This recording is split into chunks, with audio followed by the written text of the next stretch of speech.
సన్నిధిలో ఫలాలుగా ఇస్తున్నాము. మరి ప్రతి కుటుంబానికి కూడా దేవుడు ఒక పరిచయం ఇచ్చాడు.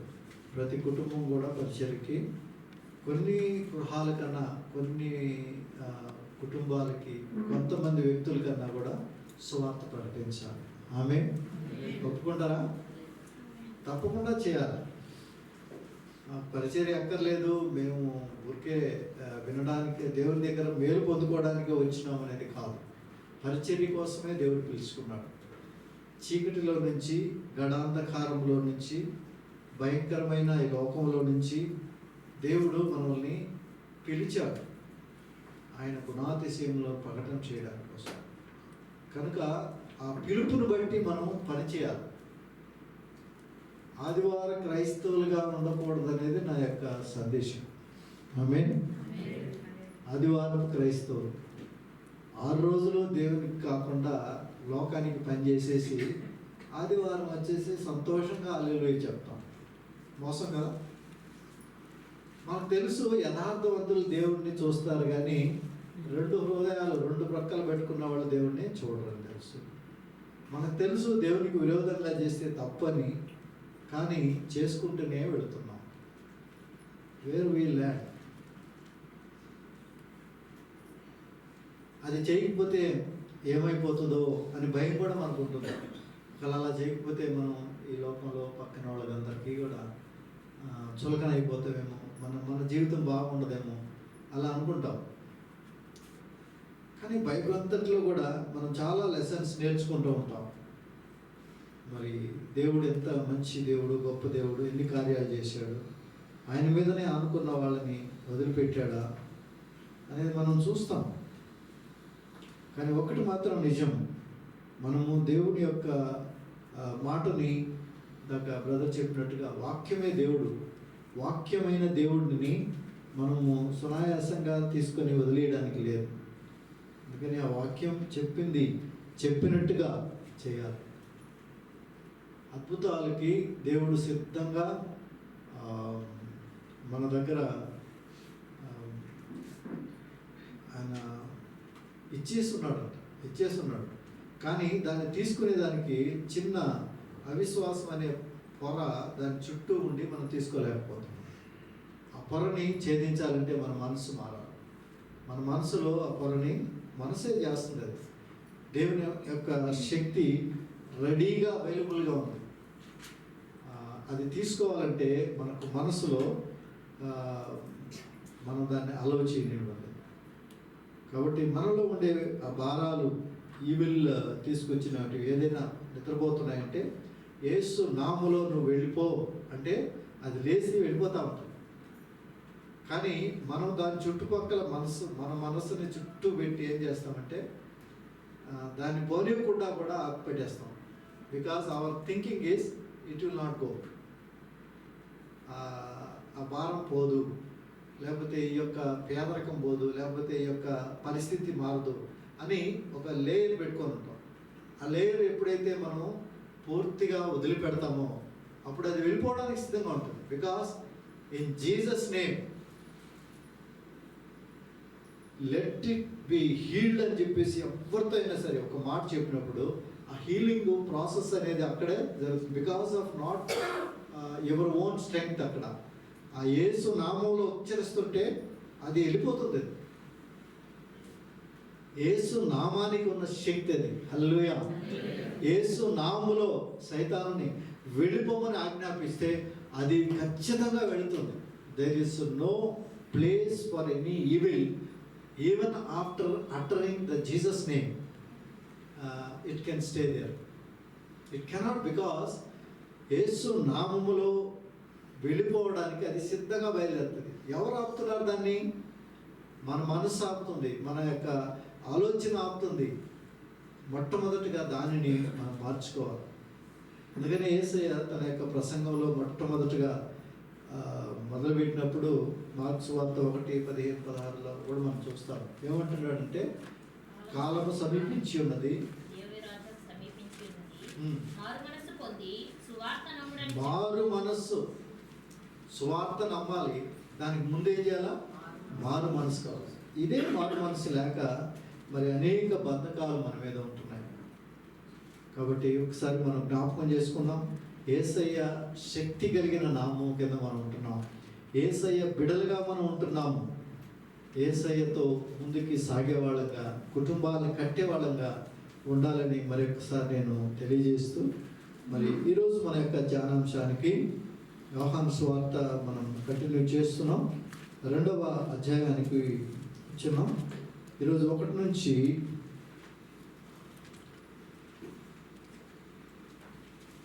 12 వచనాలు మనము ధ్యానం చేద్దాం. అందరము లేచి నిలబడదాము.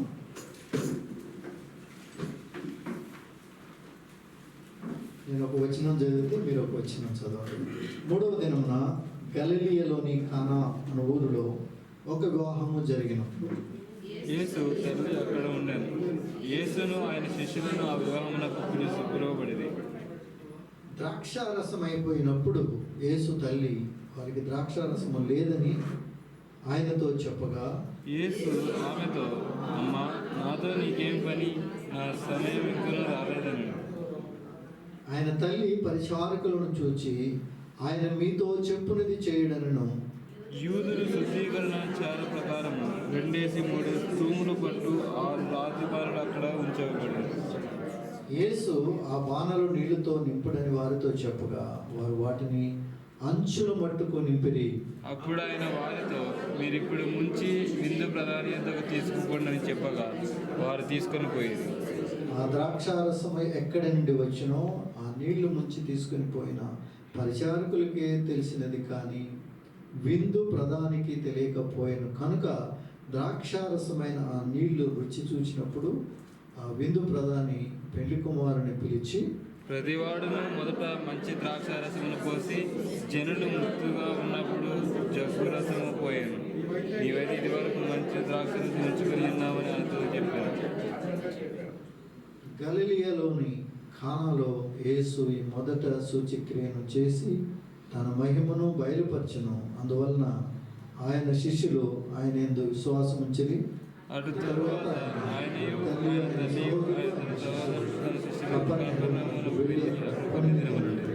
ప్రార్థన చేసుకున్నాం. ప్రభు ఈ వాక్యం ద్వారా నీతో నాతో మాట్లాడను గాక. హల్లెలూయా, హల్లెలూయా, హల్లెలూయా. ఆయన త్వరగా రాబోతున్నాడు. ఆయన మధ్యాకాశంలో ఆయన యొక్క సైన్స్ వండర్స్ మనం చూడబోతున్నాం. ఆయన సంఘము ఎత్తబడబోతుంది. ఆయనతో పాటు మనం స్తుతించబోయే సమయాలు మనకు చాలా దగ్గరగా ఉన్నాయి. ప్రభు తెలియజేస్తున్నాడు, ఇదిగో సమయము సమీపించినది. కొద్ది కాలమే మన యొక్క సమయము ఈ భూలోకం మీద. అది ఏ గడియో తెలియదు, ఏ రాత్రో తెలియదు. కాకపోతే దేవుడు ఆయన మరి రాబోతున్నాడు. ఆయన రాబోతున్నాడు. హల్లెలూయా, హల్లెలూయా, హల్లెలూయా, హల్లెలూయా. స్తోత్రం. సిద్ధపడదామా? ప్రభు వాక్యం మనల్ని బలపరుస్తుంది. రాకడకై సిద్ధపడదామా? హల్లెలూయా, హల్లెలూయా. గగనము చీల్చుకొని యేసు ఘనులను తీసుకొని వేలాది దూతలతో భూమికి వేగమే రానుండే, వేగమే రానుండే. గగనము చీల్చుకొని యేసు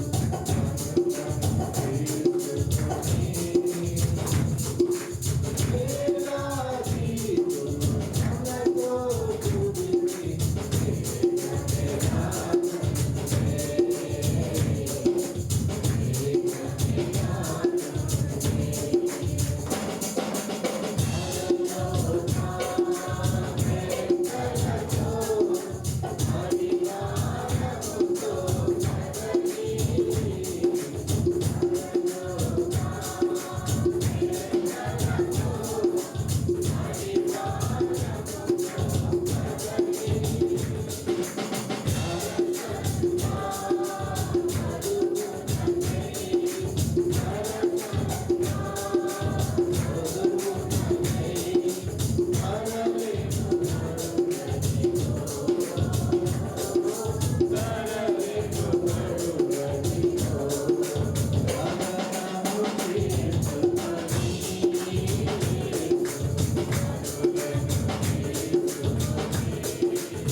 యేసయ్యా నీకు వందనాలు తండ్రి, త్వరలో రాబోతున్నావయ్యా. అయ్యా మొదటగా మా కొరకు నువ్వు బర్రె పిల్లవలి వచ్చిన ప్రభా, వధించబడిన ప్రభా నైనా మా కొరకు బలియాగం అయిపోయావు నైనా. నీ రాకడలో, రెండవ రాకడలో ప్రభా పరిశుద్ధులను నీతో తీసుకొని వెళతానన్నావు ప్రభా. మరలా ప్రభా నైనా తిరిగి సంఘంతో మీదకి వస్తానన్నావు. 1000 ఏళ్ల పాలన చేస్తానని చెప్పావు తండ్రి. వాటన్నిటి కోసం ప్రభా మేము ఈగర్లీ వెయిటింగ్ ప్రభా ఉండే, అలాంటి స్థితిలో ఉండే వ్యక్తులుగా మమ్మల్ని అందరినీ తీర్చిదిద్దమని, దీవించి బలపరచమని, ప్రత్యేకంగా తండ్రి ఈ సమయంలో కూడా నీ వాక్యాన్ని ధ్యానిస్తూ ఉండగా మాతో మీరు మాట్లాడమని మీ సన్నిధికి పూర్తిగా చెప్పుకుంటూ యేసు నామమున ప్రార్థిస్తున్నాను తండ్రి, ఆమేన్. Please be seated. అందరూ కూర్చోండి.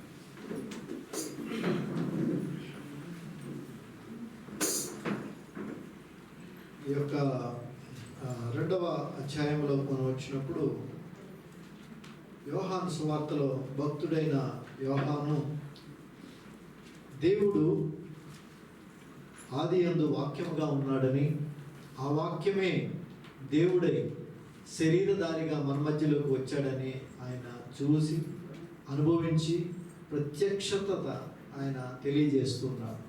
ఈరోజు మన జీవితాల్లో మరి ఇంత గొప్ప దేవుడిని మనం ఆరాధిస్తున్నాం. మన జీవితాలు మారాలి. ఆయన ఏదో ఆ టైంకి 3.5 సంవత్సరాలు ఈ లోకంలో ఉన్నాడు. ఆ టైంలో ఉన్న చరిత్రను మనం చూస్తున్నాం. అది క్రీస్తు చరిత్ర, యేసు ప్రభు. కానీ is God, none other than is God. ఆయన త్రియేక దేవుడిలో ఒకరుగా ఉంటున్నారు. ఆయన ఆదియందు ఉన్నాడు, దేవుడిగా ఉంటున్నాడు. ఆయనే నరావతారిగా మనుషుల యొక్క పాపాలన్నిటినీ కూడా తీసివేయడానికి లోకానికి వచ్చిన దేవుడు. ఈ దేవుణ్ణి మనము తెలుసుకోవాలి. ఈ దేవుణ్ణి మనము ఎరిగి ఆరాధించాలి. చాలామందికి ఈ స్పృహ లేకుండా ఉంది. దేవుణ్ణి ఆరాధిస్తున్నామంటే ఆయన యొక్క మెప్పు కూడా మనం పొందుకోవాలి, శభాష్ అనిపించుకోవాలి, బడా నమ్మకమైన దాసుడు అనిపించుకోవాలి. మామూలుగా మనం మిగతా ఆ యొక్క ఆరాధన లాంటిది కాదు ఇది. కొబ్బరికాయ కొట్టెళ్ళే భక్తి కాదు ఇది. కాబట్టి మనం బహు జాగ్రత్తగా మన జీవితాలని మరపరుచుకోవాలి అని మరొకసారి నేను తెలియజేస్తున్నాను. యోహాను భక్తుడు మొదట తన యొక్క దర్శనాన్ని బట్టి ఆయన తెలియజేశాడు మొదట అధ్యాయంలో. ఆ తర్వాత అదే అధ్యాయంలో ఇంకొక యోహాను, అంటే బాప్తిస్మం ఇచ్చే యోహాను, ఆయన కూడా మరి దర్శనం ద్వారా ఆయన అభిషేకం పొందిన వ్యక్తి. ఆయన దేవుని యొక్క సువార్తను మరి పంచడానికి వచ్చినాడు. ఆయన ఆత్మపూర్ణుడై ప్రవచించాడు. ఆయన మరి పరిశుద్ధాత్మ ఎవరి మీదకి దిగి వస్తుందో, నువ్వు ఎవరిని చూస్తావో ఆయనే మెస్సయ్య అని చూసి ఆయన పరిచయం చేశాడు. అది మనం విన్నాం, మనం చూసాం అదన్నమాట. ఆ తర్వాత ఆయన మెస్సయ్యని విన్న తర్వాత యోహాను దగ్గర ఉంటున్న శిష్యులే, ఈ యోహాను ఎవరైతే ఈ యొక్క సువార్తను రాశాడో యోహాను, అలాగే అంద్రేయ పేతురు యొక్క సహోదరుడు, తర్వాత పేతురు, అలాగే ఫిలిప్పు, నతానియేలు, వీళ్ళందరినీ కూడా మరి యేసయ్య శిష్యులుగా పిలుచుకున్నాడు. పిలుచుకున్న తర్వాత నతానియేలు కూడా అంటున్నాడు, నీవు బోధకుడా, నీవు దేవుని కుమారుడు, ఇశ్రాయేలు రాజు అని గ్రాడ్యువల్గా తెలుసుకుంటూ వస్తున్నారు. ఆయన పరిచర్యకి మొట్టమొదటి రోజులు ఇవి. అందుకని మొట్టమొదటిగా ఆయన బాప్తిసం పొందిన తర్వాత ఆయన శోధించబడి, ఆ తర్వాత మొట్టమొదటిగా ఆయన శిష్యులతో మరి మొట్టమొదటిగా ఆయన కొంతమంది శిష్యులైన 6 మంది దాకా ఉన్నారు ఇక్కడ. 6 మందితో ఆయన బయలుదేరి వెళుతున్నాడు. మొట్టమొదట ఈ యొక్క సూచక క్రియ కానా అనే గలిలయలోని ఆ ఊరిలో వివాహము దగ్గర యేసు ప్రభు బయలుపరుచుకున్నాడు. అయితే ఈ యొక్క వాక్యాన్ని మనం ప్రతి భాగాన్ని మనం ధ్యానిస్తే మనలో ఆ విశ్వాసం బలపరచబడుతుందని నా ఉద్దేశం. కాబట్టి 2వ అధ్యాయంలో 1 నుంచి 12 వరకు మనం ఈరోజు ధ్యానించబోతున్నాము. మొదటి వచనం నేను చదువుతాను. 3వ దినమున గలిలయలోని కానా అను ఊరిలో ఒక వివాహము జరిగెను. యేసు తల్లి అక్కడ ఉండెను. యేసును ఆయన శిష్యులు ఆ వివాహమునకు పిలవబడిరి. 3వ దినమున అంటే ఏమని అర్థం చేసుకున్నాం? సడన్గా 3వ దినం ఎక్కడి నుంచి వచ్చేసింది? ఆయన పరిచర్యలో అది 3వ దినం. చాలా స్పష్టంగా యేసు ప్రభు యొక్క కాలాలు చాలా స్పష్టంగా ఉన్నాయి. ఆయన 33.5 సంవత్సరాల్లో కూడా 30 సంవత్సరాలు ఆయన మరి ఆ యొక్క తల్లిదండ్రుల ఆ యొక్క గృహంలోనే ఉండి తన పనులు తను మాత్రం చేశాడు. 30 సంవత్సరాల తర్వాత ఆయన బహిరంగ పరిచర్య మొదలుపెట్టాడు. కనుక ఆయన యొక్క పరిచర్య దినములలో పరిచర్య డే 1 మరి శిష్యులు కూడా పిలిచాడు. డే 2 బహుశా ఆ యొక్క గలిలీకి వచ్చి ఉండవచ్చు. డే 3 అలాగా డేస్ లెక్క పెడుతున్నారు. ఇక్కడ ఎవ్రీ డే ఈజ్ కౌంటబుల్ అండి. నేను ఎందుకు ఈ మాట చెప్తున్నానంటే ఎప్పుడైనా పరిచర్య ఎప్పుడైనా కొంచెం సువార్త ప్రకటించడానికి కానీ ఏదైనా అనుకుంటే మనం ఏమనుకుంటామంటే దానికంటూ కొన్ని డేట్స్ పెట్టుకొని ఒక టైం పెట్టుకొని ఏదో ఒక టైంలో చేయాలనుకుంటాం. కానీ ప్రతిరోజు చాలా ఇంపార్టెంట్. యేసు ప్రభువుని వెంబడించే వాళ్ళకి ప్రతిరోజు ఒక ఈవెంట్ జరగాల్సిందే, లేకపోతే ఏదో ఒకటి చేయాలి యేసు చేసినట్టుగానే. కనుక ఆయన 3వ దినమున గలిలయలోని కానా అను ఊరిలో ఒక వివాహానికైనా వచ్చినాడు. ఆయన పరిచర్యలో అది 3వ రోజు అని మీకు నేను తెలియజేస్తున్నాను.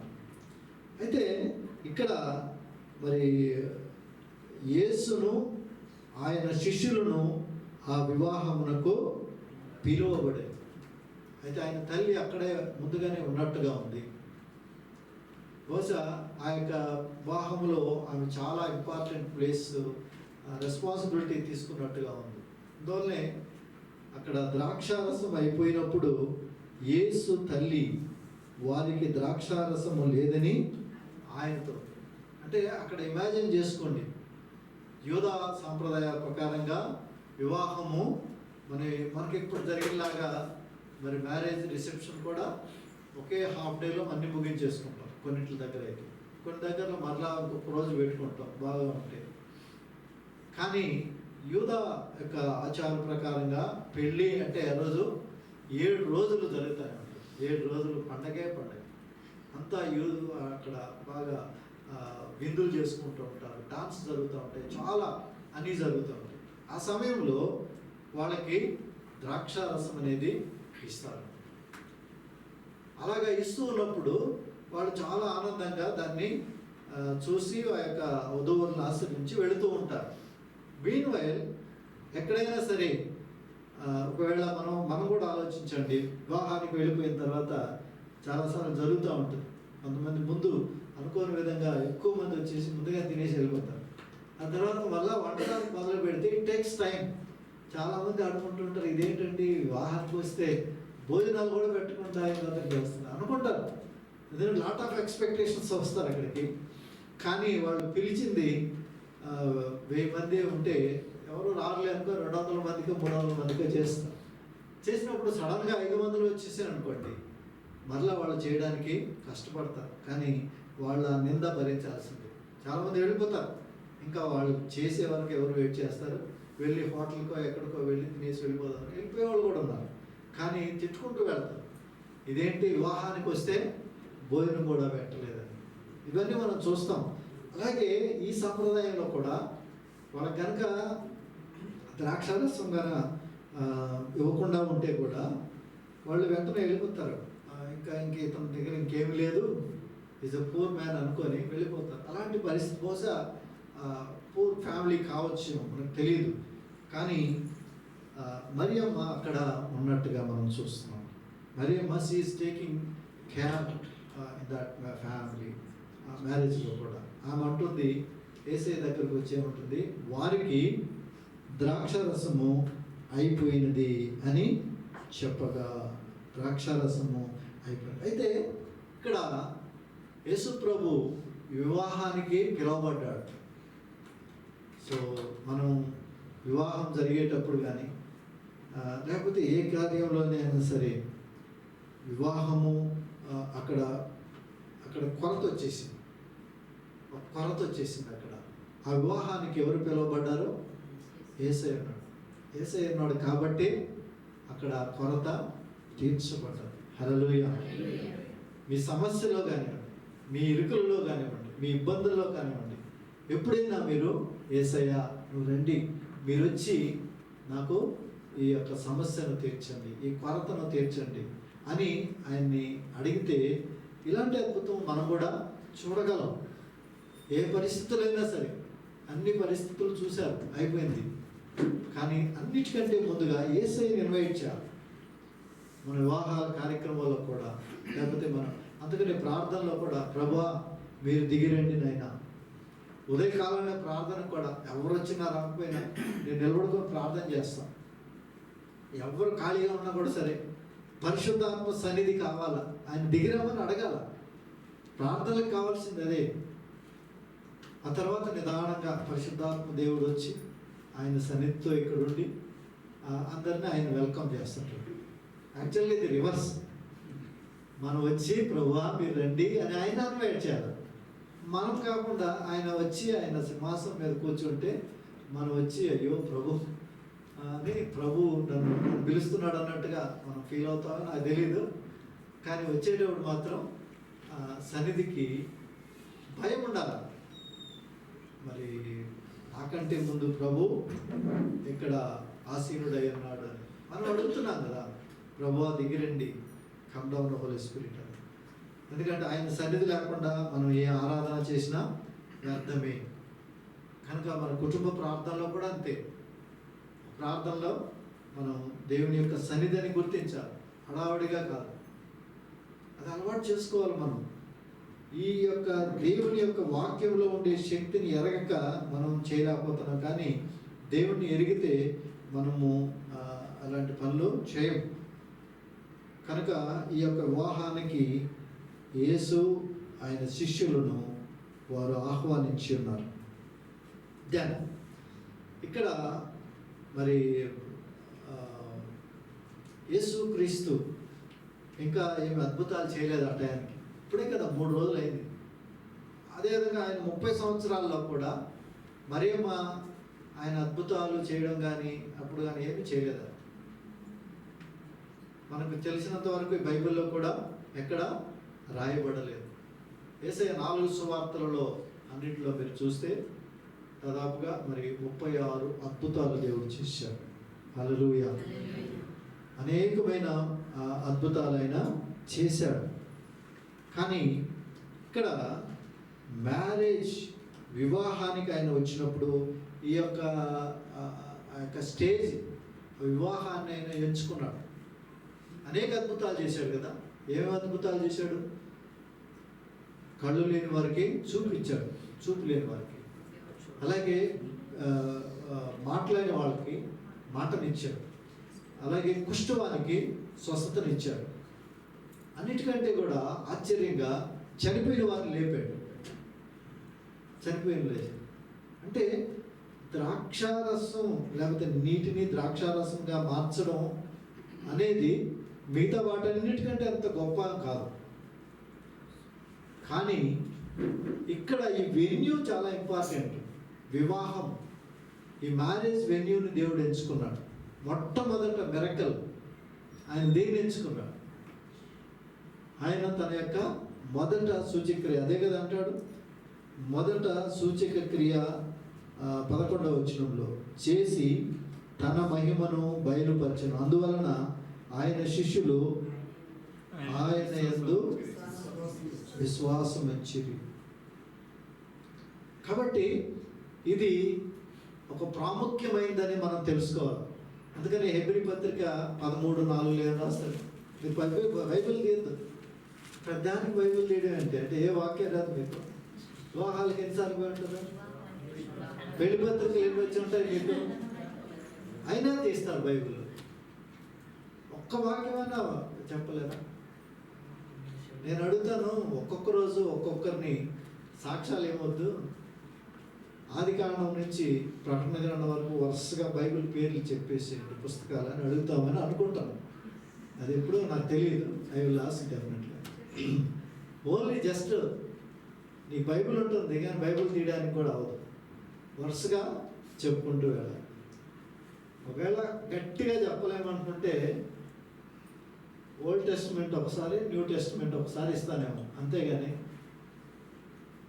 ఖచ్చితంగా చెప్పాలి. ప్రిపేర్ అవ్వండి.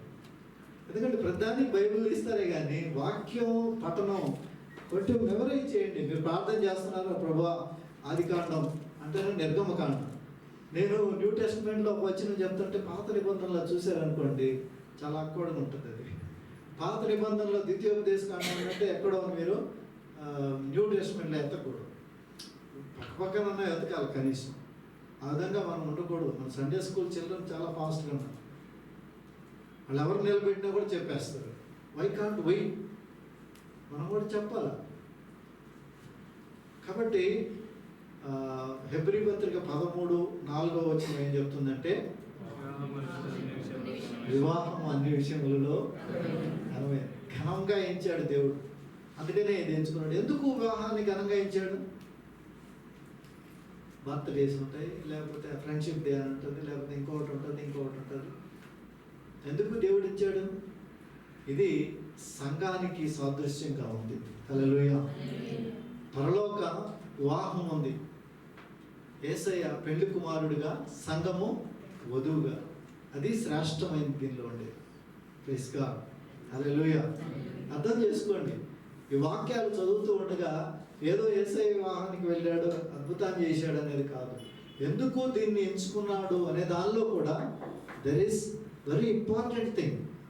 మనం ఇది అర్థం చేసుకుంటే అవును వివాహానికి దేవుడు రాదు. అప్పుడు వివాహానికి అంత ప్రాముఖ్యత ఇచ్చినాడు కనుక వివాహాన్ని మనం కూడా గౌరవిస్తాం. మన సిస్టమ్ గౌరవిస్తుంది, మన జీవితాల్లో గౌరవిస్తాం, మన ఓర్స్ మనం గౌరవిస్తాం, భార్యాభర్తల మధ్య ఉండే రిలేషన్ మనం గౌరవిస్తాం. యేసయ్య వివాహానికి పిలువబడ్డాడు. ఆ యొక్క వెన్యూని దేవుడు తన మొదట సూచక క్రియను బయలుపరచడానికి ఎంచుకున్నాడు. హల్లెలూయా. హల్లెలూయా. ఇస్ ఇట్ నాట్ గ్రేట్ అండి? అద్భుతంగా, లేకపోతే గొప్పది కాదా ఇది? ఎన్నో ఉన్నాయి, నేను చెప్పాను కదా. ఆయన తన యొక్క దేవుడని, మెస్సయ్య అని చూపించుకునేదానికి లాజరు లేనప్పుడు కూడా అదే మొదటగా చేసుకోవచ్చు కదా. They can do it.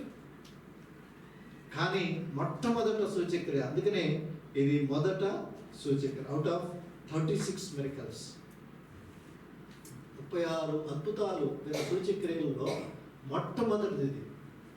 అందుకని ఆయన పరిచర్య మొదటి దినములలో ఆయన చేసి తన శిష్యులు ఆయన దగ్గర అది చూసి ఇంకా ఆయన్ని మెస్సయ్యగా వెంబడించారు, కానీ వాళ్ళలో విశ్వాసాన్ని పెంచారు. కనుక వివాహము దేనిగా ఉంది? ఇది ఘనంగా ఉంది. అందుకని దేవుడు ఇది చూపించారు కదా. మత్తయి 19:4-5-6 కూడా చూడవచ్చు. మత్తయి 19. సృజించిన వాడు ఆది నుండి వారిని పురుషునిగాను స్త్రీనిగాను సృజించననియు, ఇందు నిమిత్తము పురుషుడు తల్లిదండ్రులను విడిచి తన భార్యను హత్తుకొనును, వారిద్దరును ఏక శరీరముగా ఉందురని చెప్పెననియు మీరు చదవలేదా? కాబట్టి వారికను ఇద్దరు కాక ఏక శరీరముగా ఉన్నారు గనుక దేవుడు జతపరచిన వారిని మనుషుడు వేరుపరచకూడదని చెప్పెను. ఇది వివాహాన్ని గురించి మళ్ళా దేవుడు రెఫర్ చేస్తూ ఈ వాక్యంలో కూడా, అంటే యేసయ్య చాలా క్లియర్గా చెప్తున్నాడు. వివాహం అనేది అది యూనిటీని సూచిస్తూ ఉంది. యేసు ప్రభువుకి సంఘానికి ఉంది అంతే. కనుక ఈ యొక్క వివాహానికి ఆయన పిలువబడ్డాడు. అలాగే ఆ వెన్యూని ఆయన ఎంచుకోవడానికి there is only one reason, ప్రాముఖ్యమైనదని చెప్పడం కోసం.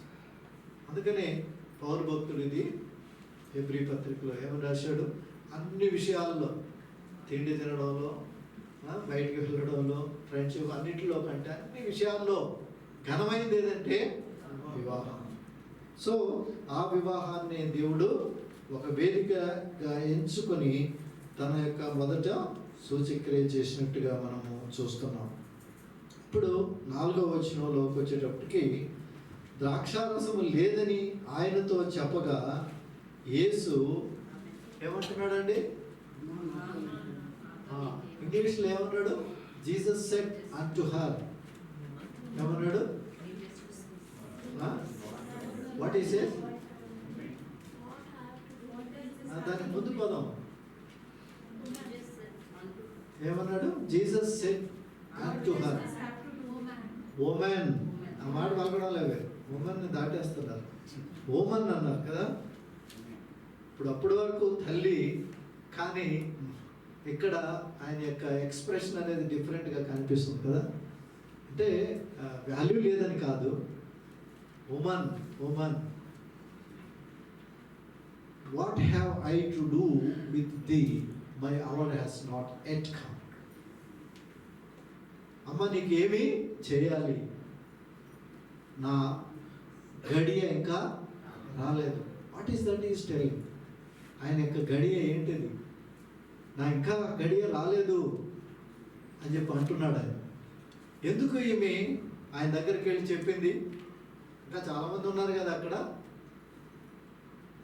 యేసయ్య దగ్గరికి వెళ్ళి చెప్పింది.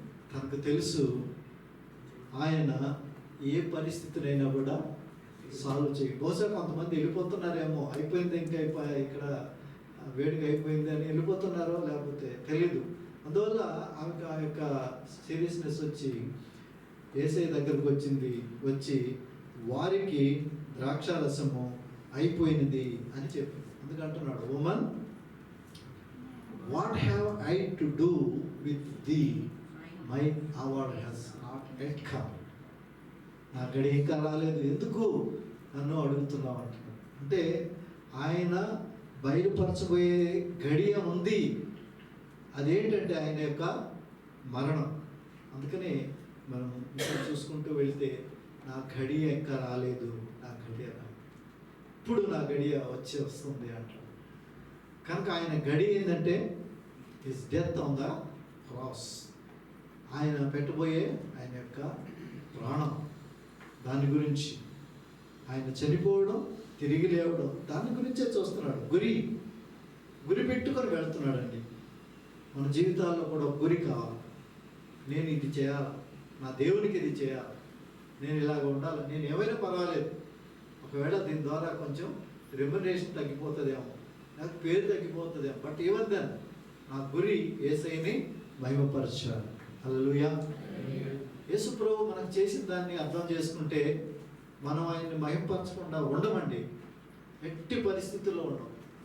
పడిపోతున్నా కూడా సరే, ఏమైనా కూడా సరే ఆయన కోసం నిలబడతాం. ఇందాక కొత్త ఉదయ కాలం అనే వాక్యంలో కూడా బ్రదర్ తెలియజేస్తున్నాడు కదా. దావీదు ఏమంటున్నాడు? ఒకవేళ ఏమన్నా కానివ్వండి, ఆయన్నే చూస్తూ ఉంటాం. ఆయన ముఖ దర్శనం చూస్తాం. అంటే సౌలు యొక్క భయాన్ని లెక్క చేయడం లేదు ఆయన అంతా రాజుగా ఉన్నాడు అన్నప్పటికీ. కానీ మన యొక్క జీవితాల్లో చిన్న చిన్న వాటికి భయపడిపోతాం. లోక సంబంధమైనటివి, వీళ్ళు ఏమంటారు, వీళ్ళు ఏమని మనల్ని థ్రెట్ చేస్తారు. ఐఎమ్ షూర్ ఆ రోజులు ఖచ్చితంగా వస్తూనే ఉంటాయి. మన బైబిల్ అంతటిని చూస్తే సేవకుల్ని అందరూ కూడా మరి అనేక కష్టాలు పెట్టినట్టుగా మనం చూస్తాం. సగం అంతా కూడా శ్రమల గుండా వెళ్ళినట్టుగా మనం చూస్తాం. అవన్నీ చూసినప్పటికీ కానీ లేటర్ సంఘంలో ఎలా వచ్చేసిందంటే కంఫర్ట్ జోన్లోకి వెళ్ళిపోయారు. కంఫర్ట్ జోన్లోకి వెళ్ళిపోయి నా కుటుంబం డెవలప్ అయితే సరిపోతుంది అనే విధంగా వచ్చేసాను. కాదండి, ప్రభు ప్రతి ఒక్కరికి ఒక ప్రణాళికను తీసుకొచ్చున్నాడు. God has got a plan for each one of us. Hallelujah. అనుకుంటున్నావా నా పట్ల దేవునికి ఏం ప్రణాళిక లేదని? ఎప్పుడైనా అడిగావా దేవుణ్ణి, ప్రభా నీ ప్రణాళిక ఏంటయ్యా, బయలుపరచు, నడిపించు? And I tell you, God has given an anointment, లేకపోతే ఒక అభిషేకము మనందరికీ ఇచ్చినాడు. దేవుని దగ్గరకు వచ్చినాడు. Hallelujah. What for that anointment? అభిషేకం దేనికోసం? కొంతమంది వాళ్ళ పర్పస్ కోసం వాళ్ళు వాడుకుంటామని అనుకుంటారు. నో, ఆ అభిషేకము ఒక ప్రత్యేకమైన ఒక పర్పస్ కోసమే.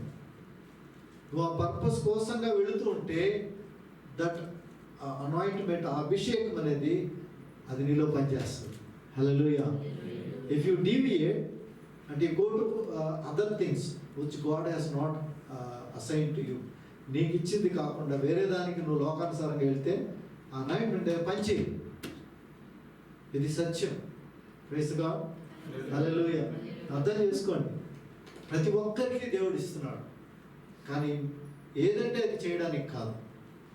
అద్భుతాలు చేసింది అద్భుతాలు చేసే వాళ్ళకి ఇస్తాడు. నీవు స్వార్థ ప్రకటించేది ఇస్తాడు. ఏ అభిషేకమో దాని పర్పస్ ఖచ్చితంగా నెరవేరుస్తుందండి. ఆమేన్. హల్లెలూయా. మోషేకి అభిషేకం ఇచ్చాడు. దేనికోసం? ఇశ్రాయేల్ ప్రజల్ని ఐగుప్తులో నుంచి ఎక్కడికి తీసుకోవాలండి? కనానికి తీసుకెళ్ళాడా? వెళ్ళలేదు. అభిషేకం ఏమైపోయింది? ఆయనతో పాటు మరణించిందా? ఆయనతో పాటు వెళ్ళిపోయిందా? No. That anointment was carried on upon Joshua. యెహోషువాకి వెళ్ళింది.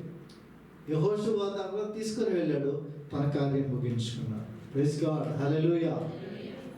కనుక ఆ యొక్క అభిషేకం అనేది మనందరికీ కూడా దేవుడు ఇస్తున్నాడు, గుర్తుపెట్టుకోండి. కానీ మీరు ఆ కార్యం చేయాలి. ఎందుకు ప్రభువా నాకు ఇవ్వడం లేదు, వాళ్ళకి ఇస్తున్నాను అంటే, నీకు ఇచ్చిన దానికి నీకు ఇస్తాడు. నువ్వు చేయాల్సింది నువ్వు చేయాలి. ఒక సువార్తను ప్రకటించడానికి వెళ్ళాలి. దేవుడు నీలో కార్యం చేస్తే వాళ్ళలో మంట పుట్టిస్తాడు, ఆటోమేటిక్గా బయటకు వస్తాడు. అయ్యో వీళ్ళు రావడం లేదు అనేది కాదు. నారు వేసేవాడు నీరు పోసేవాడు కాదు, దానిలో వృద్ధి చెందించే దేవుని వల్లే జరుగుతుంది. కానీ మనం ఆ పని చేయడం లేదు. ఎంతసేపు కంపారిజన్, వాళ్ళకైతే ఇన్ని జరుగుతాయి, నాకేం జరుగుతుంది, కాబట్టి నాకు ఇంతే, నేను ఇంతే అనుకుంటున్నాం కదా. అందువల్ల మనం ఎక్స్పాండ్ అవ్వలేకపోతున్నాం, మనం వేరే దగ్గరికి వెళ్ళలేకపోతున్నాం, వేరే వాళ్ళని అప్రోచ్ అవ్వలేకపోతున్నాం. వాళ్ళు రక్షణలోకి వస్తారా, ఫలిస్తుందా లేదా, it is none of your business. నీ పని కాదు అది. నువ్వు చేయాల్సింది నారు పోసేవాడుగాను నీరు పోసేవాడుగా నువ్వు ఉండి తీరాలి. వృద్ధి పొందించే దేవునిలో సమస్తం ఉందని ఆయనకి వదిలిపెట్టాలి. దేవుడు తన కార్యాన్ని చేసుకుంటూ వెళుతున్నాడు. హల్లెలూయా. కాబట్టి ఇక్కడ ఈ యొక్క సమయంలో ఆమె చాలా కన్సర్న్తో వచ్చి వాళ్ళకి ద్రాక్షారసము అయిపోయినది అని చెప్తుంది. ఇక్కడ ద్రాక్షారసము అని అన్నప్పుడు మరి ఆ యొక్క గడియ, దేవుడు ఏమన్నాడు, నా గడి ఇంకా రాలేదు అన్నాడు. ఆ గడి ఖచ్చితంగా ఆయన మెస్సయ్య అని అప్పుడైనా వాళ్ళు తెలుసుకోవాలి. ఇప్పటికే మనం అన్ని ఎన్నో మిరకల్స్ చేసినా కూడా యూదులు ఒప్పుకోలేదు.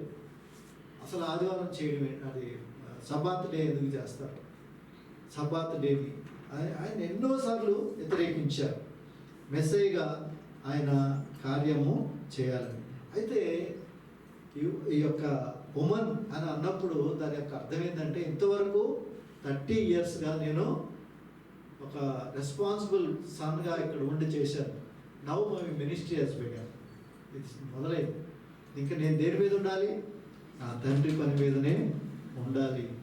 కాబట్టి నాతో నీకేం పని అన్నట్టుగా, ఇప్పుడు ఎందుకు ఇవన్నీ, ఇప్పుడే అద్భుతాలు లేకపోతే ఇవి అడుగుతున్నావు అని చెప్పి అన్నట్టుగా ఆయన అక్కడ తెలియజేస్తున్నాడు. అయినప్పటికీ ఆయన మరి తండ్రి పని మీద ఉన్నాడు అనే దాని మీద కూడా ఆయన మొదలు పెట్టడం, మొదటి సూచిక్రియ చేయడం అక్కడ ఆరంభించినట్టుగా చూస్తున్నాం. ప్రియమైన దేవుని బిడ్డలారా, మరి యేసయ్య నా సమయము ఇంకా రాలేదు అన్నప్పుడు ఆడ ఆగిపోలేదు. ఆమె చెప్పిన దాని మీద, కానీ వెంటనే ఆమె ఒక మాట అన్నది. ఏమని? ఆయన తల్లి పరిచారకులను చూసి ఆయన మీతో చెప్పినది చేయుడనెను. చాలామంది చెప్తుంటారు, ఆమె యేసయ్య దగ్గరకు వచ్చి ఎందుకు చెప్పిందంటే, ఆయన బజార్కు వెళ్ళి సరుకు తీసుకొని వస్తాడేమోనని. ఎందుకంటే కుమారుడు కదా, మనం అంతే కదా, పిల్లలకి అట్లాగే చెప్తాం కదా. కాబట్టి వెంటనే వెళ్ళి గ్యాలెన్స్గా ఆయన తీసుకొస్తాడని, బస్సు కుమారుడుగా కాదని చెప్పి ఉండొచ్చు, అట్లా కూడా చెప్తారు. కానీ మరియమ్మకు తెలుసు హూ ఈజ్ హీ అనేది, ఆమెకి తెలుసు. ఎందుకంటే లోకాసు వార్త 1:35-36 వచనాలు ఏముంది? ఆమె దగ్గరికి దూత వచ్చి చెప్తుంది, దగ్గర నిలిచిన ఈ వారి గర్భము ఎలాగ వచ్చింది? పరిశుద్ధాత్మ వలన జరుగుతుంది. ఆమె అంటుంది, నేను పురుషుని ఎరగని దానను కదా, నాకు ఎలాగా ఇది జరుగుతుంది, ఎలాగా నాకు గర్భం వస్తుందంటే, ఆమెతో దూత ఒక మాట అంటది అక్కడ లోకాసు వార్తలో మొదటి. పరిశుద్ధాత్మ నీ మీదకి వచ్చు, సర్వోన్నతుని శక్తి నిన్ను కమ్ముకొనును కనుక పుట్టబోగు శిశువు పరిశుద్ధుడై దేవుని కుమారుడు అనబడును. మరియు నీ బంధువురాలు 36 నుంచి చదవమ్మా. 37 దేవుడు చెప్పిన ఏ మాట అయినను నిరర్థకము కానేరదని ఆయన చెప్పాడు. ఇదంతా విన్న తర్వాత మరియమ్మ ఏమన్నా తెలుసానండి, ఇదంతా జరిగే పని కాదు, నన్ను రాళ్ళతో కూడా చంపేస్తారు అని చెప్పలేదు ఆమె. ఆమె ఏమన్నదంటే సింపుల్గా ఆమె అన్నది ఒక్కటే మాట, ఏమని? మాట చెప్పు నాకు జరుగును గాక. నీ మాట చొప్పున నాకు జరుగును. ఆయన మాట అంతే, ఎంత పవర్ఫుల్ అన్నమాట. దేవునికి పూర్తిగా లోబడిపోయింది. ఆమెకి తెలుసు మెస్సయ్య వస్తున్నాడని ఆమెకి మాత్రమే తెలుసు. కానీ ఆమెను చాలామంది నిందించుంటారు. బహుశా నువ్వు ఇలాగ కనీసం అట్లా చేసిన చాలాగా ఆమె నిందల పాలు అయి ఉండొచ్చు. అప్పుడు కూడా యేసయ్య దగ్గరకు వచ్చినప్పుడు, ఇప్పుడైనా నువ్వు మెస్సయ్యగా చూపించుకోయా అని ఒక భావం ఉండుండొచ్చు ఆమె. But she may not be able to demand, నువ్వు ఇప్పుడే చేయాలి అట్లాగా చేయలేదు కదా. She knows what she is and who is here. కానీ మన వాళ్ళే చాలామంది మిస్ఇంటర్ప్రిట్ చేసేస్తారు.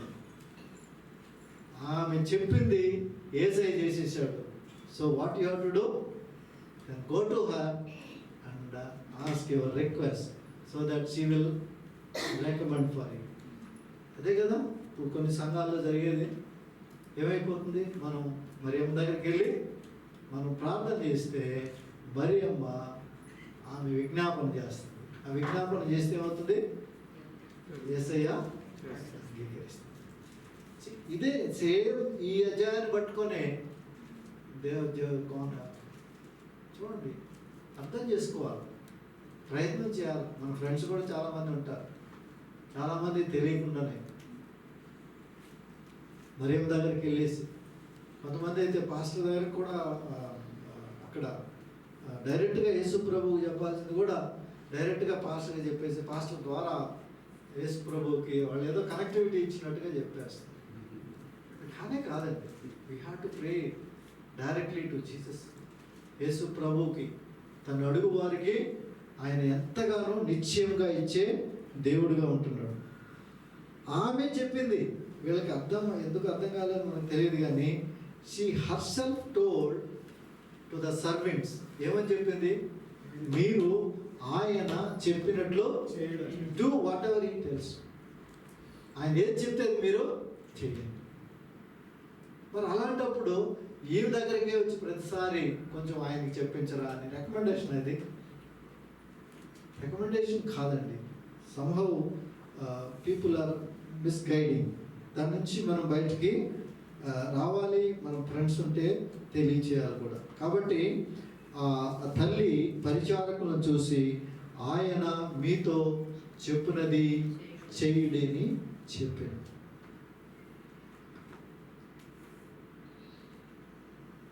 అక్కడ ఏముందంటే తర్వాత వచనంలో యూదుల శుద్ధీకరణ ఆచార ప్రకారంగా 2-3 తూములు పట్టు 6 రాతి బాణలు అక్కడ ఉంచబడి ఉండేను. ఇవి దేనికి అక్కడ పెట్టున్నారు? ద్రాక్షరసం నింపాలని కాదండి. It is nothing to do with the filling the water. దానికోసం కాదు. ఆ పెళ్ళిలో అవి అక్కడ ఉన్నాయి, పక్కన ఉన్నాయి. అవి వీళ్ళకి అయిపోతుందని కూడా తెలియదు కదా. Suddenly it is that wine was over. ఆ ద్రాక్షరసం కోసం కాదు, శుద్ధీకరణ ఆచార ఉన్నది వీళ్ళకి. వీళ్ళు ఎక్కడికి బయటకు వచ్చినా కూడా చక్కగా కాళ్ళు చేతులు ముఖం అన్నీ కొనుక్కోవాలి. అలాగే ఒక జబ్బు వచ్చిందనుకో, దాని నుంచి పోవడానికి కూడా ఇలాగా మళ్ళీ కడగాల. రకరకాలైన కడుగులు ఉన్నాయి. అందుకనే చేతులు కడగకుండా వస్తే యేసయ్య దగ్గర కూడా క్వశ్చన్ చేస్తాను, మీ శిష్యులు చూసారా కనీసం చేయగలకుండా వాళ్ళు వచ్చేసి భోజనం చేస్తున్నారు. అంటే వెన్నుకు తుచ్చుకుంటున్నారు, వాళ్ళు తుచ్చుకొని తినేస్తున్నారు. ఆకలి కొట్టినప్పుడు వెంటనే వీళ్ళు ప్రశ్నిస్తున్నారు. చాలా ఆచారాలు ఉన్నాయి, దానికోసం అక్కడ ఉన్నవి అవి 6 రాతి బాణలు. ఆ యొక్క కెపాసిటీ కూడా అరౌండ్ 75 to 100 లీటర్స్, అంటే 1 gallon నీళ్లు పట్టేది. 6 అనేది it is a human number. 3 పరిశుద్ధాత్మకి ఎట్లాగా, అలాగే ఒక్కొక్క నంబర్కి ఒక సిగ్నిఫికెన్స్ లాగా 6 ఈజ్ ద హ్యూమన్ నంబర్. ఈ హ్యూమన్ నంబర్లో ఆ బాణల లోపల ఏం వేస్తున్నారు వీళ్ళు? నీటితో నింపమన్నారు. ద్రాక్షారసం చెప్పలేదు. ఆ బాణలను నీటితో, నీరు అంటే water, it indicates the word of God, దేవుని యొక్క వాక్యము. అంటే మనం స్పిరిచువల్గా ఆలోచిస్తే దట్ 6 బాణాలు అనేటివి అది హ్యూమన్ పర్సన్కి ఇండికేషన్ చేస్తుంటే, దానిలో దేవుని యొక్క వాక్యాన్ని ఎక్కడ వరకు నింపాలండి? బ్రిమ్స్ అన్నాడు. అంటే పై మట్టుగా, అంటే మనం అనుకోవచ్చు కొద్దిగానే నింపాడు, ఆ తర్వాత ఏదో వేసేసాడు, అది కలిసిపోయి వైన్ అయిపోయింది అట్లాగా అనుకోవచ్చు. అలా కాకుండా అది పై వరకు కూడా, అంచుల వరకు కూడా నింపినట్టు మనము చూస్తున్నాం.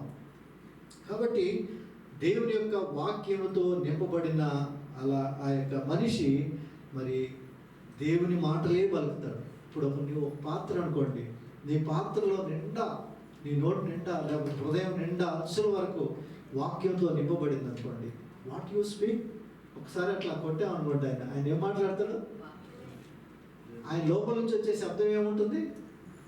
ఓన్లీ వస్తుందా? ఎక్కడదో వస్తుందా? లోపల దేనితో అయితే నింపబడి ఉంటుందో అదే మాట్లాడుతుంది. హృదయం నింపబడిన దాన్ని బట్టి నోరు మాట్లాడుతుంది.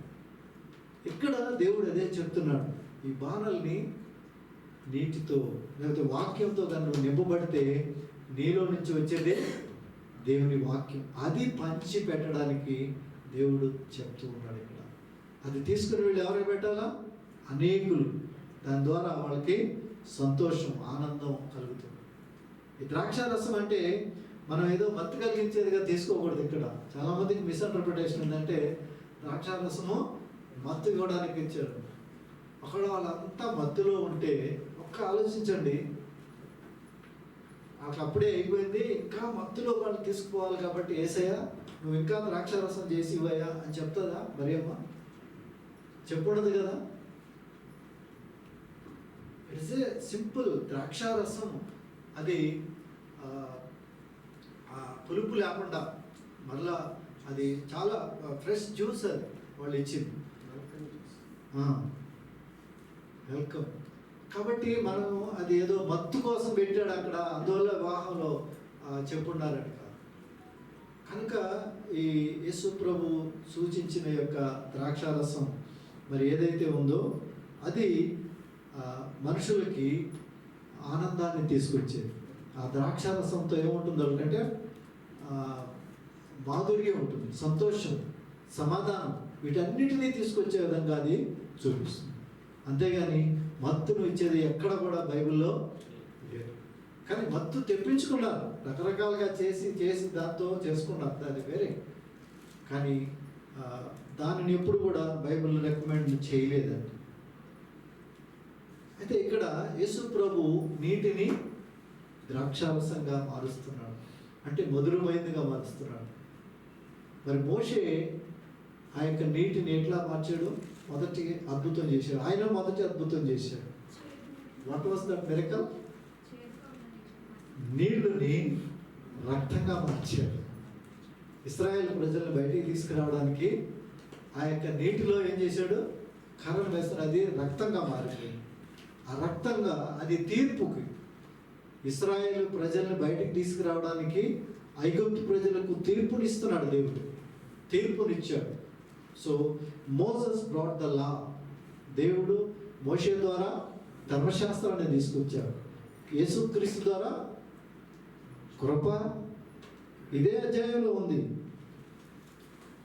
ధర్మశాస్త్రము మోషే ద్వారా అనుగ్రహించబడును, కృపయు సత్యము 17:1 మనం చదివా, మనం ధ్యానం చేసాము. యేసుక్రీస్తు ద్వారా ఏమొచ్చింది? కృపయు సత్యము యేసుక్రీస్తు ద్వారా కలిగింది. చూసారా, అది తేడా. తీర్పులోకి అంటే ధర్మశాస్త్రము తీర్పులోకి తీసుకెళ్తుంది. నువ్వు తప్పు కదా, ధర్మశాస్త్రం ప్రకారం అందరూ కూడా చనిపోవాల్సింది. ధర్మశాస్త్రం ఎవరు కూడా నెరవేర్చలేరు, తీర్పులోకి తీసుకొని వెళ్ళలేదు. అంటే యేసయ్య కృపను తీసుకొచ్చాడు మనందరికీ. గ్రేస్, ఆయన కృప ద్వారానే మనం రక్షించబడ్డాం. ఆమేన్. మన యొక్క శక్తికి అదే కాదండి. చాలాసార్లు మనం అనుకుంటాం, నేను భయంకరంగా ఉన్నప్పుడు కాదండి, నేను తెలుసుకొని. ఎట్లా తెలుసుకుంటాను? ఏం తెలుసుకోలేదు. యేసయ్యే తన గ్రేస్తో, తన కృప చేత నిన్ను ఆవరించి దేవుడే నడిపిస్తున్నాడు. కనుక ఆయన తట్టు చూస్తానే మనం ఎప్పుడైతే మనం మారుతామో దేవుడు తన కార్యాన్ని జరిగించుకుంటూ వస్తున్నాడు. క్రీస్తు మరి మనకు కృప, సమాధానం. ఎంత మంచిదండి ఈ యొక్క అద్భుతం. మరి యొక్క నీటిని ద్రాక్షారసంగా మార్చినప్పుడు ఎంత అద్భుతంగా ఉందో చూడండి. తరువాత అంటున్నాడు, ఇప్పుడు ఈ యొక్క 8వ వచనంలో మనం చూడొచ్చు, వారితో మీరిప్పుడు ముంచి విందు ప్రధాని యొద్దకు తీసుకుని పోండి అని చెప్పగా వారు తీసుకుని పోయేరి. ఇప్పుడు ఒకసారి మనం ఆలోచించాలి, ఎవరైతే ఈ సర్వెంట్స్ ఉన్నారో వాళ్ళ ప్లేస్లో మనం ఉంచుకోవాలి.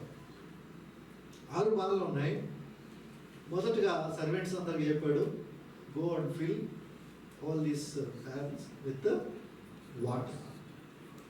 ఓకే, సపోజ్ ఇక్కడ 6 మందిని తీసుకున్నాను, నింపేసాను. నింపిన తర్వాత ఇప్పుడు ఏమంటున్నాడు? నింపడం వరకు చేశారు. ఆ బాణలు నింపుడు అన్నప్పుడు వాళ్ళు అంచులు మట్టుకు నింపి వెంటనే ఏమంటున్నాడు? అప్పుడు ఆయన వారితో మీరు ఇప్పుడు ముంచి విందు ప్రధాని యొద్దకు తీసుకుని పోండి అని చెప్పగా వాళ్ళు ఏం చేశారు?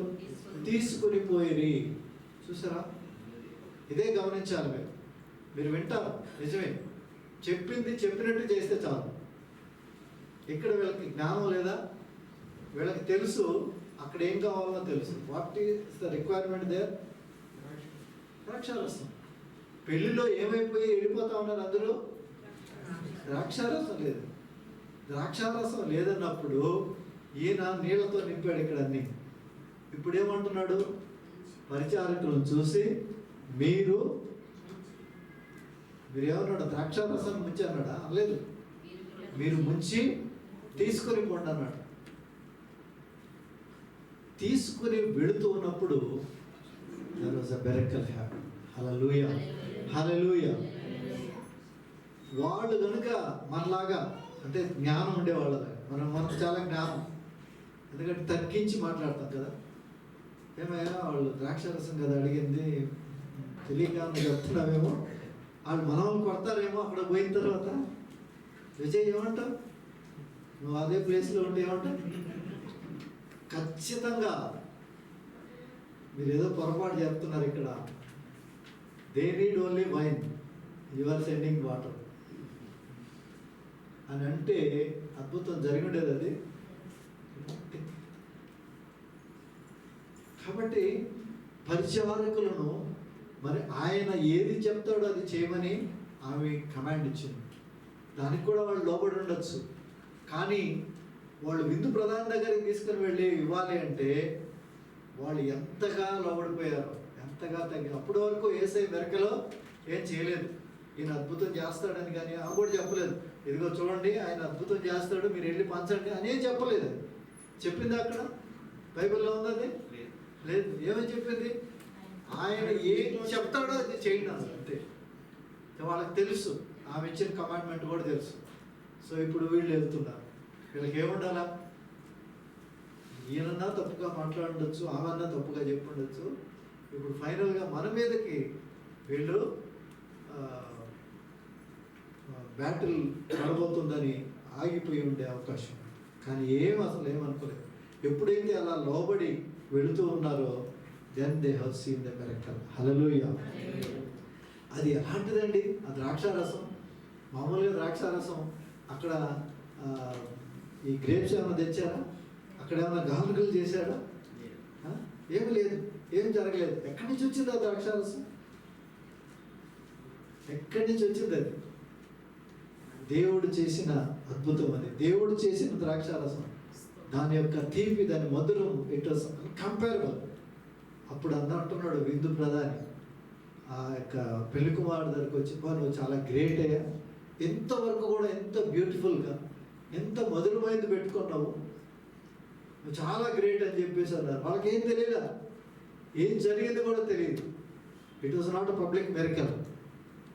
అలా పెట్టి ఆకాశం వైపు చూపించి 5,000 అక్కడ అట్లా జరిగింది, కానీ అది కూడా కాదు ఇక్కడ. కానీ ఇదంతా కూడా ఎవరి కోసం చూపించాడు? Only he has shown to his disciples. ఆయన శిష్యులకే. It was a personal miracle. అక్కడ పర్సనల్గా జరిగింది, అది కొద్ది మందికే జరిగింది, వాళ్ళ యొక్క విశ్వాసాన్ని పెంచడం కోసం. హల్లెలూయా. మొట్టమొదటిగా మన చుట్టుపక్కల మనమే సరిగా అర్థం చేసుకోకపోతే స్వార్థని ఏం ప్రకటిస్తామండి? కనుక మొట్టమొదటిగా ఈ ఇన్నర్ సర్కిల్ అర్థం చేసుకోవాలి. మనదేంటి, డ్యూటీ ఏంటి? అలా వచ్చి అలా వెళ్ళిపోవడమేనా? ఇంకా సంథింగ్ ఏదైనా ఉందా అని అర్థం చేసుకుంటే ఖచ్చితంగా we can do better things for God. దేవుడు తన పని తను చేసుకుంటూ వెళ్తాడు. ఈ పరిచారకులాగా చేయమన్నది చేయడమే. దేవుడు ఈ యొక్క ఆదివారం వచ్చినప్పుడు ఆయన యొక్క కార్యాలని మనం పంచుకుంటున్నాం, ఆయన ఆరాధిస్తున్నాం. కానీ 6 రోజులు కష్టించి పని చేయాలి ఆయన కొరకు. ఆయన కొరకు మనం చేసినప్పుడు దేవుడు తన యొక్క కార్యాన్ని జరిగిస్తాడు. హల్లెలూయా.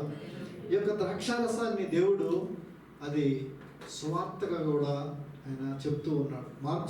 మత్తయి సువార్త 9:17 ఒకసారి చూస్తే ఈ యొక్క ద్రాక్షారసము మరి కొత్త నిబంధనలో ఉన్న సువార్తకు దేవుడు పోలుస్తూ ఉన్నాడు. మరియు పాత తిత్తులలో కొత్త ద్రాక్షరసం పోయేది. పోసిన ఎడల తిత్తులు పిగిలి ద్రాక్షరసం కారిపోదు, తిత్తులు పడదు. అయితే కొత్త ద్రాక్షారసము కొత్త తిత్తులలోనే పోయాలి.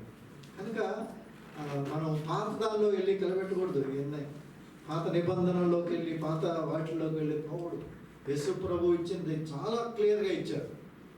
కొత్త నిబంధనలో సువార్త ఒకే ఒక ఆజ్ఞ, నిన్ను వలె నీ పొరుగువాడిని, అక్కడ కొన్ని ఇక్కడ కొన్ని అన్నీ తీసుకొని పోకూడదు. సబాత్ అంటారు మాటను, ఎందుకంటే అది ఇట్ టెల్స్ అబౌట్ ద వాళ్ళకి ఇశ్రాయేల్కి ఇచ్చిన కట్టడలో సాటర్డే. దేవుడు పునరుద్ధానుడైన కనుక ఈ యొక్క సండే మనం ఎందుకు వర్షిప్ చేస్తాం? It is a resurrection day, పునరుద్ధాన దినం. అది మనం పాటించడం లేదు. చాలామంది ఇప్పటికి కూడా 7th డే అడ్వెంటిస్ట్లో పాటిస్తారు. అలానే అలా బలిస్తారా? చేయలేరు. కానీ ఈ యొక్క దినాలు కూడా మంచి దినము చెడ్డ దినము ఏమి కాదు. దేవుడు స్పెసిఫిక్గా అన్ని దినాలని కూడా ఆశీర్వదించి ఇచ్చాడు కనుక అన్ని రోజుల్లో ప్రకటించవచ్చు, అన్ని దినాల్లో ఆరాధన చేయొచ్చు. There is no bar for with us. కనుక మన యొక్క జీవితాల్లో అద్భుతాలు జరగాలంటే నువ్వేం చేయాలండి? యేసయ్య చెప్పినట్టే చేస్తే అద్భుతాలు తనంతటిగా తానుగా జరిగిపోతా ఉంటాయి. కాబట్టి గలిలయలోని కానాలో యేసయ్య మొదట సూచక క్రియ చేశాడు. It is the first miracle in his ministry. అంటే గలిలయలోని అదే ఏరియాలో ఆయన పరిచర్య మొదలుపెట్టాడు. నజరేతుకు దగ్గరగా ఈ కానా ఉంటుంది కనుక యేసు ప్రభు పరిచర్య అంతా కూడా. ఆ తర్వాత 12వ వచనంలో అంటాడు, అటు తరువాత ఆయనయు ఆయన తల్లియు ఆయన సహోదరులు ఆయన శిష్యులు కపెర్నహూమునకు వెళ్ళి అక్కడ కొన్ని దినాలు అక్కడ ఆయన బస చేసేవాడు. అక్కడి నుంచి use to go all the places. కనుక యేసు ప్రభు వివాహానికి ఆహ్వానించబడ్డాడు, ఆయన శిష్యులు. తర్వాత ఆ యొక్క శిష్యులు పరిచారకులు ఏది చెప్పారో అదే చేశారు. ఆ పరిస్థితుల్లో మీరు మీ సమస్యను పెట్టుకోండి. ఏ పరిస్థితుల్లో ఆ కణాలో వచ్చిన లేమి ఏంటంటే ద్రాక్షారసం అయిపోయింది. మన జీవితంలో కూడా చాలా కొరతలు వస్తూ ఉంటాయి, అనేక కొరతలు వస్తుంటాయి. ఆ కొరతల దగ్గర యేసయ్యను ఆహ్వానించండి. యేసయ్య చెప్పింది సర్వెంట్స్ వలె చెప్పినట్టుగానే చేస్తే వీ కెన్ రిసీవ్ రెక్కలు. హల్లెలూయా, హల్లెలూయా. క్వశ్చనింగ్ ఉండకూడదు. ఇది ఎలా అవుతుంది, ఇది కాదు, ఇది నీళ్ళే కదా. యేసయ్య చెప్పాడు, చేస్తున్నాం. మన అదే అడుగుతున్నారు కదా. యేసు ప్రభు ఒకవేళ నీకు అర్థం కాకపోయినా కూడా దీనిలో ఉన్నది ఉన్నట్టుగా believe, then automatically miracles will follow. దేవుడు అట్టి గొప్ప కార్యములు మన పట్ల జరిగించును గాక. ఆమేన్. హల్లెలూయా. ప్రార్థన చేసుకుందాం. హల్లెలూయా, హల్లెలూయా.